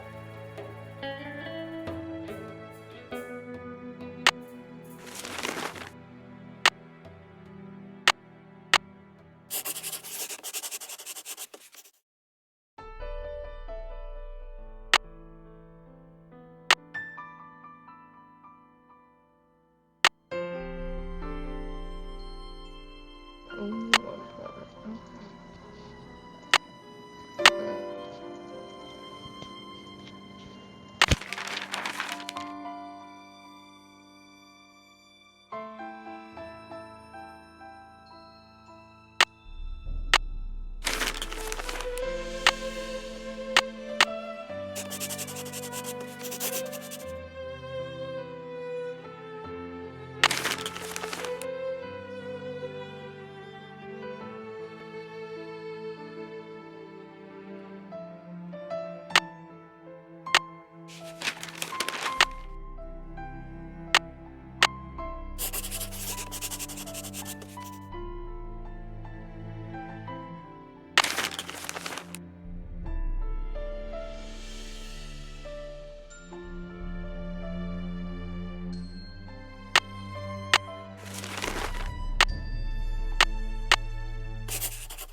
Wisdom, charity, purity, eternity.